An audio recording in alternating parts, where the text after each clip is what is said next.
Only one verse in the entire Holy Bible, consisting of over 31,000 verses, reveals a direct, face-to-face confrontation between a high-ranking archangel and the Prince of Darkness himself.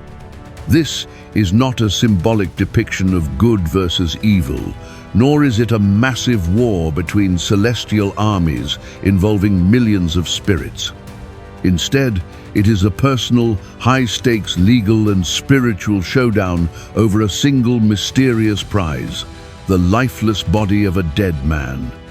Most of us are deeply familiar with the epic life of Moses, the man who defied the might of Pharaoh, unleashed 10 miraculous plagues upon the kingdom of Egypt, and led millions through the dry floor of the Red Sea. We know him as the lawgiver who received the 10 Commandments amidst the smoke and fire of Mount Sinai.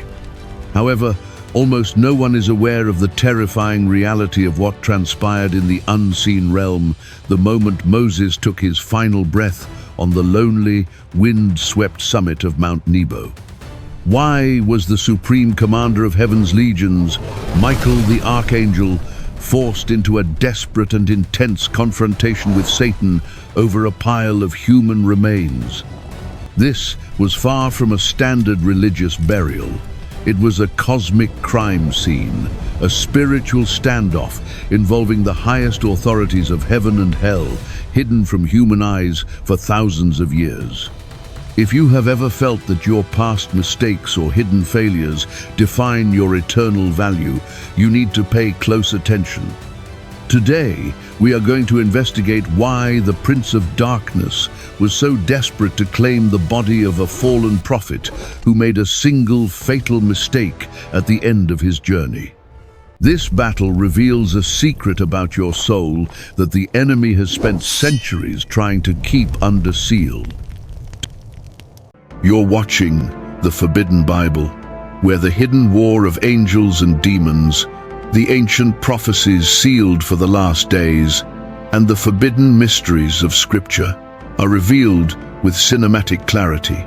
If you're new here, subscribe and tap the bell icon, because what you're about to discover may change the way you understand heaven, the unseen realm, and your place within it. Today, we are embarking on a journey to the jagged, fog-shrouded peak of Mount Nebo in the ancient land of Moab. We are going to dissect the enigmatic book of Jude, specifically the 9th verse, to uncover a secret that will fundamentally shatter everything you thought you understood about spiritual warfare, divine jurisdiction, and the immeasurable value of a human legacy.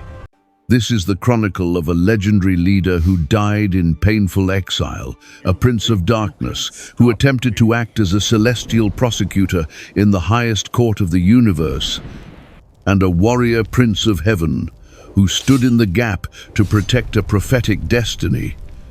Get ready to witness what has been unseen for generations. Let us unseal the truth together. Imagine a silence so absolute it feels like a physical weight pressing against your eardrums, a stillness that precedes a tectonic shift in the universe. We are standing in the year 1400 before the birth of Christ, on the wind-swept, desolate ridge of Mount Nebo. This is not just a geographic location in the land of Moab. It is the final stage for the greatest leader the world has ever known. A lone, towering figure stands at the precipice, his cloak fluttering in the dry desert wind as he gazes across the Jordan Valley. This man is Moses. He is 120 years old, a walking monument of history. Yet, the Bible reveals a startling physiological anomaly. His eyes were not dim, and his natural vigor had not abated. He was not a frail old man waiting for the end. He was a warrior prophet whose body remained a vessel of divine energy. He was not dying because his heart was failing. He was dying because of a sovereign judicial decree from the throne of God. As the sun begins to dip behind the limestone cliffs, casting long, jagged shadows across the plains of Jericho, Moses looks out at a horizon he is forbidden to touch. Below him lies the Promised Land, Canaan, a territory flowing with milk and honey, the very destination he had spent 40 grueling, blood-stained years dreaming of. For 4 decades, he had navigated the shifting sands of the Sinai, endured the bitter grumbling of 1 million refugees, and stood as the singular mediator between a holy, terrifying God and a stiff-necked nation. He remembers every moment of the journey, the crackle of the burning bush that did not consume itself, the deafening roar of the Red Sea as it collapsed upon the pride of Egypt, and the weight of the stone tablets etched by the finger of God. He had carried the destiny of Israel on his shoulders, but now he stands under a sentence of exile. He is close enough to smell the scent of the vineyards, yet he is barred by a divine boundary line. This mountaintop was never intended for a public spectacle or a state funeral. There were no weeping masses, no grieving elders, and no stone masons carving a grand mausoleum. God had commanded Moses to ascend this peak in absolute solitude. This was a strategic withdrawal orchestrated by the Creator himself. Moses, the man who spoke to God face to face as a friend speaks to a friend, was being recalled from the physical realm. As Moses breathed his last, the very atmosphere around Mount Nebo began to warp and distort. The laws of physics were momentarily suspended as the physical world closed its gates and the spiritual veil was torn wide open. God did not send a human undertaker to handle the remains of his servant. The text in Deuteronomy chapter 34, verse 6, implies a burial performed by the hands of the Almighty in a valley known only to him. But the moment the earth opened to receive the prophet, the spiritual senses of the abyss were triggered. Out of the creeping darkness of the Moabite ravines, a presence arrived that had not been seen in such terrifying proximity to a holy burial since the fall of man in Eden. Lucifer, the prince of shadows and the accuser of the brethren, manifested in the vicinity. He did not come for the soul of Moses, for he knew that the soul was already sealed and secured in the eternal embrace of the Father. He came for something far more tangible and, in his mind, far more useful. He came for the flesh. He came to claim the physical body of the lawgiver as a trophy of his own perceived legal victory. As the fallen cherub stepped onto the holy ground of the mountain, the air grew unnaturally cold, turning the desert moisture into shards of spiritual ice. The stage was set for a confrontation that would ripple through the dimensions, a battle for the body that was about to begin. Lucifer did not manifest with a thunderclap or a dramatic display of hellfire. Such theatrics were unnecessary for the Prince of Lies. Instead, he arrived with a terrifying, unnatural silence that seemed to suffocate the very oxygen on Mount Nebo. In the vast, unseen hierarchy of the spiritual realm, he is known by many titles: the Ancient Serpent, the Dragon, the Prince of the Power of the Air. But standing over the fresh, unmarked earth of Moses' grave, he appeared in his most dangerous form, the Celestial Prosecutor. He did not see a fallen hero of the faith, he saw a legal loophole. To Lucifer, the body of Moses was not merely decomposing remains, it was a high-value asset, a piece of forensic evidence that he intended to weaponize against the justice of God. He paced around the burial site, his presence leaving invisible, scorched marks on the cold limestone, his ancient intellect scanning the history of the man lying beneath the soil. Why was the most powerful fallen entity in existence so fixated on the corpse of a human being? To understand the Luciferian agenda, we must look at the criminal dossier he had compiled against Moses over a century of observation. Satan is a meticulous student of the law. He understands that the universe is governed by divine decrees, and he thrives in the shadows of human failure. As he stood on the mountain, he began to recite the charges, building a case that he believed would grant him legal jurisdiction over the lawgiver's flesh. His primary evidence was an event that occurred years earlier at a place called Meribah, a moment of human frailty that changed the course of redemptive history. At Meribah, the people of Israel were thirsty, their complaints rising like a toxic mist against Moses and Aaron. God had commanded Moses to take his staff, gather the assembly, and simply speak to the rock before their eyes to yield water. It was supposed to be a demonstration of God's effortless grace. But Moses, pushed to his breaking point by decades of rebellion, snapped. In a flash of uncharacteristic rage, he shouted at the people, "Must we fetch you water out of this rock?" and struck the stone twice with his staff. Water gushed out, saving the people, but the spiritual damage was done. By striking the rock instead of speaking to it, and by taking credit for the miracle, Moses had misrepresented the holiness of God. To the accuser standing on Mount Nebo, this was not just a mistake, it was a breach of contract. Lucifer's logic was cold and surgical. He argued that because Moses had failed to sanctify God in the eyes of the people, he had forfeited his right to divine protection after death. According to the law of sin and death, any man who falters falls under the domain of the grave, and the grave is the territory where Satan claims kingship. He looked toward the unseen presence of the heavenly host and whispered a claim that vibrated through the dimensions. "This clay belongs to the dust." This man was a murderer in Egypt, a rebel at the rock, and a failure in his mission. By the very laws you carved in stone, his flesh is mine. He was not just looking for bones, he was looking for a trophy. Satan knew that if he could claim the body of Moses, he could turn it into the ultimate tool of spiritual sabotage. He envisioned a future where the Israelites would not look to the invisible God, but to a physical, cursed monument. He wanted to engineer a cathedral of necromancy, transforming the remains of the great prophet into a supreme idol that would tether the hearts of the people to the cemetery rather than the sanctuary. As his shadow stretched over the grave, a limb made of shifting smoke and ancient malice reached down to seize the earth. The Prince of Shadows believed he had won the legal battle. He believed the law was on his side.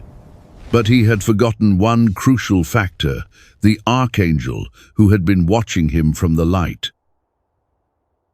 Why was the Prince of Darkness so desperate to possess a decaying corpse?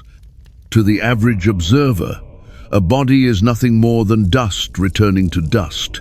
But to a master strategist like Lucifer, the remains of Moses represented the ultimate psychological weapon. Satan understood a tragic flaw in the human design, the desperate, fallen tendency to worship what can be seen, touched, and measured, rather than the invisible, eternal Creator. He knew that the Israelites were standing on the precipice of the Promised Land, a generation born in the wilderness who had never known life without the physical presence of Moses. To them, Moses was not just a leader, he was the visible manifestation of God's power. Satan's plan was to exploit this emotional vacuum. He did not just want a grave in the mountains of Moab. He envisioned the architecture of idolatry, a magnificent, cursed shrine that would become the spiritual epicenter of Israel's apostasy. Imagine the devastating psychological warfare Satan had prepared. If he could have secured the body, he would have inspired the people to locate the grave and build a monument of such splendor that it would eclipse the tabernacle itself. He wanted the children of Israel to look backward toward the cemetery of Moab, rather than forward toward the spiritual conquest of Canaan. The plan was to transform the very man who had ground the golden calf into powder into the ultimate golden calf himself. Satan intended to drown the living law of God in the stagnant waters of ancestor worship. By turning Moses' burial site into a place of mandatory pilgrimage, he would have created a permanent spiritual anchor, tethering the hearts of the chosen people to a dead past, effectively preventing them from ever fully entering the spiritual freedom God intended. It was a masterstroke of religious subversion, using a holy man's bones to build an unholy altar. But the ambition of the serpent went even deeper than mere idolatry. Lucifer is a meticulous observer of prophetic timelines. Within the dark, forbidden archives of fallen angelic knowledge, he harbored a terrifying suspicion that Moses was not finished with human history. He understood that God often uses physical vessels as anchors for eternal appointments. Satan feared that this specific body, the flesh that had glowed with the unshielded radiance of the Almighty on Sinai, was a prophetic key required for a future event. He suspected that Moses had a future appointment on another mountain involving a coming Messiah. Lucifer believed that if he could claim the body under his legal domain of death, or desecrate it within a pagan shrine, he could create a permanent legal stain that would disqualify Moses from appearing as a witness in the future. He was trying to delete a chapter of the redemption story before it was ever written, attempting to ensure that when the Son of Man eventually arrived, he would stand without the testimony of the law. As Satan's smoke-like hand hovered inches above the soil, ready to exhume the prophet, the atmosphere on Mount Nebo underwent a violent transformation. The darkness was not just pushed back, it was incinerated. Michael the Archangel, the prince of the heavenly host, stepped from the veil of the unseen into the physical reality of the mountaintop. He did not arrive with a scream of rage, but with the terrifying, focused calm of a warrior who carries the authority of the throne. Michael stood directly between the accuser and the grave, his feet planted on the very ground Satan claimed as his own. The light radiating from Michael's armor began to melt the supernatural frost that Lucifer had brought to the mountain. This was the ultimate spiritual standoff. On one side, the most brilliant fallen mind in existence, fueled by eons of rebellion. On the other, the faithful champion of the throne, fueled by absolute obedience. Michael understood that this was not just a fight over a grave, it was a battle to protect the purity of Israel's worship and the integrity of a future that Satan was desperate to destroy. The confrontation on the summit of Mount Nebo had reached its boiling point, but it did not look like any battle described in human mythology. There were no clashing swords or seismic explosions of power. Instead, the atmosphere was thick with the heavy, suffocating tension of a high-stakes courtroom. Lucifer, sensing a moment of perceived legal weakness, began his final psychological and judicial assault. He stood like a seasoned prosecutor in the highest court of the cosmos, pointing a long, shadow-drenched finger at the fresh soil of the grave.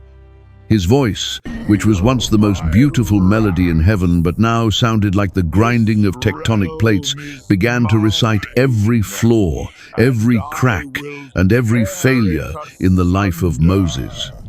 "Look at this man," Lucifer roared, the sound echoing through the spiritual dimensions like a cursed bell. "He is a murderer who hid a body in the sand of Egypt." He is a rebel who smashed the very tablets you carved with your own finger. He is a failure who died in exile because he could not control his temper at the rock of Meribah. By the ancient, unchangeable statutes of justice, his flesh belongs to the domain of death, and death is my kingdom. You cannot take him, Michael, without violating the very law you claim to serve. This was the ultimate trap. Lucifer was attempting to bait Michael into a personal argument. He wanted the Archangel to defend Moses' character, to make the debate about human works versus human sins. If Michael had engaged in a shouting match, he would have stepped down to Lucifer's level, validating the accuser's platform and potentially entering into a railing accusation that would have bypassed divine protocol. The tension was suffocating. Every fallen entity and every heavenly host were watching this precedent. If the lawgiver's body could be claimed by the accuser because of a moment of anger, then no soul was safe from the fine print of the law. But Michael did not flinch. He did not bring a railing accusation of his own. He did not mention Moses' 40 years of faithful service, the miracles he performed, or the fact that God had already forgiven him. Why? Because Michael understood the supreme hierarchy of heaven. He knew that his own power, as vast as it was not the source of justice. He was an executive of the throne, and in the face of the ultimate rebel, only the ultimate authority would suffice. Michael understood a principle that many of us overlook. In spiritual warfare, your strength is not found in your own arguments, but in your jurisdiction. Instead of a battle of strength, Michael initiated a battle of jurisdiction. He looked directly into the abyss of Lucifer's eyes and spoke 4 words that shattered the darkness. The Lord rebuke you. These were not just words. They were a formal courtroom decree that shifted the entire case from a mountain in Moab to the throne of the universe. By saying this, Michael was declaring, "Lucifer, you are not arguing with me. You are challenging the sovereign king who has already decided this man's fate." The power behind those words was like a physical blow. The red lightning of Lucifer's presence began to dissipate, and the suffocating smoke was swallowed by a steady golden light. Michael's victory was found in his humility and his refusal to operate outside of God's delegated authority. He proved that when God claims a life, no amount of past failure can give the enemy a legal foothold. The accuser's deed of ownership was overruled not by a sword, but by the king's pardon. Lucifer recoiled, his face twisted in a mask of pure, frustrated fury. He had the intellect, he had the arguments, and he had the law of sin and death on his side, but he did not have the authority. He vanished into the shadows of the valley like a mist under a rising sun, leaving the grave of Moses under the silent golden protection of the Archangel. The battle for the body was over, but the victory for the legacy had just been secured for eternity. Why did the Archangel Michael, the highest warrior of the heavenly realms, fight so fiercely and relentlessly for a body that was already clinically dead and biologically decaying? In the kingdom of God, nothing is ever truly buried or forgotten if it possesses a future prophetic purpose or a divine appointment yet to be fulfilled. The intense battle on Mount Nebo was not merely an act of celestial respect or a ritual to preserve a religious relic for the sake of tradition. It was a strategic operation to protect a prophetic appointment that would not take place for another 14 centuries on the timeline of human history. Lucifer, with his vast, ancient, yet deeply twisted intellect, desperately wanted to claim the body of Moses to permanently disqualify him from the future narrative of redemption. He understood with perfect clarity that if he could hold Moses' remains within the legal and dark domain of the accuser, He could argue before the divine court that Moses had no legal right to ever manifest again as a witness to God's glory. Fast forward nearly 1,400 years into the future to a pivotal moment recorded in the Gospel of Matthew, chapter 17. Jesus Christ, the Son of Man, takes his inner circle, Peter, James, and John, up to the summit of a high, sanctified mountain. Suddenly, the veil between the physical and the spiritual dimensions begins to thin and dissolve. The Messiah's face undergoes a terrifyingly beautiful transformation, shining with the unshielded radiance of the sun, and his very clothes become as white as the purest light in the universe. And who appears standing in radiant, resurrected glory right next to the King of Kings? It is Moses and Elijah. This specific, awe-inspiring moment is the ultimate why behind the cosmic standoff that took place on Mount Nebo so many centuries prior. Moses stood there representing the law. Elijah stood there representing the prophets. By appearing alongside Jesus, they were declaring to the entire spiritual universe, including every fallen principality, that the law and the prophets were not being abolished by Christ, but were being perfectly and eternally fulfilled in him. Imagine the devastating consequences if Lucifer had won that ancient fight in the valley of Moab.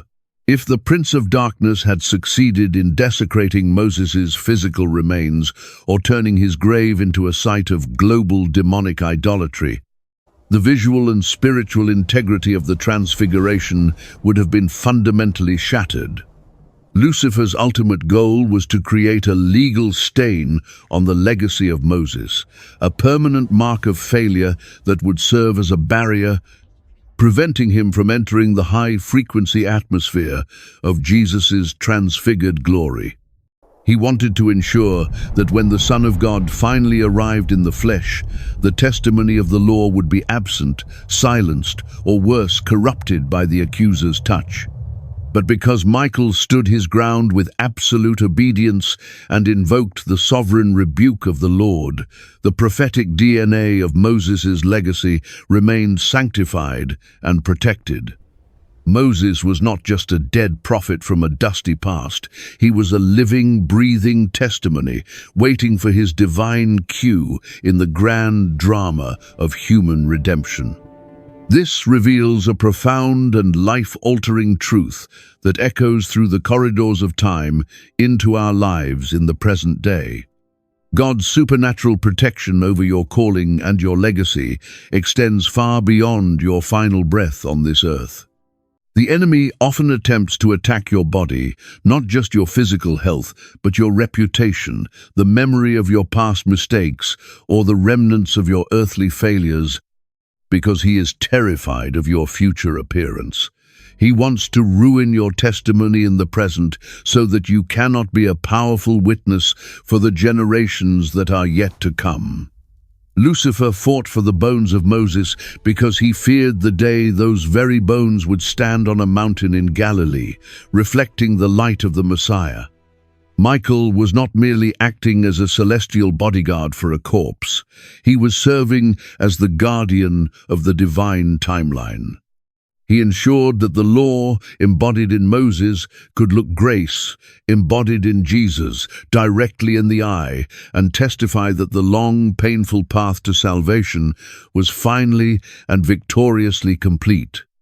When you feel like your past failures are trying to bury your future potential, remember the cosmic battle for Moses. God is not only watching over the safety of your soul, he is actively protecting your destiny, even the parts of it that may not be revealed for another 1,000 years. As we conclude this investigation into the summit of Mount Nebo, we must realize that Moses never witnessed the cosmic war fought over his own remains.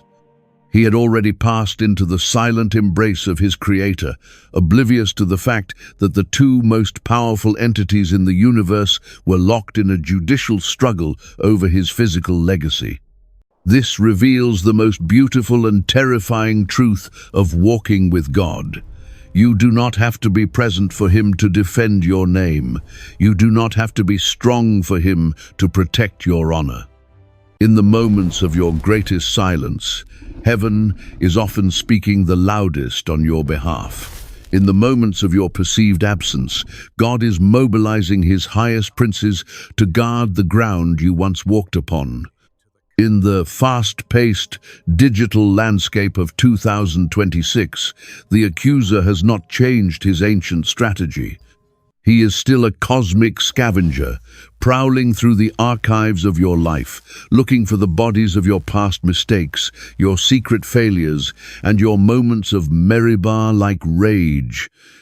He wants to exhume your old sins and put them on a pedestal, forcing you to worship your regret instead of moving forward into your promised land. He wants to turn your past into an idol of shame that anchors you to the wilderness. But as you stand on the brink of your own destiny today, remember the decree of Michael the Archangel. The same God who hid Moses to protect Israel from idolatry is hiding your past under the sovereign, cleansing blood of the covenant. Your story is not a cold case for the enemy to endlessly investigate. It is a closed case because the High Court of Heaven has already issued its final verdict of grace. If God sent the Prince of Heaven to guard the grave of a fallen friend, imagine the miracles He is mobilizing to protect your calling right now. Your failures are never the final chapter, and even your grave, those areas of your life that feel dead and buried, is sacred in His eyes. Do not allow the accuser to claim a single inch of the ground that God has already sanctified with His promise.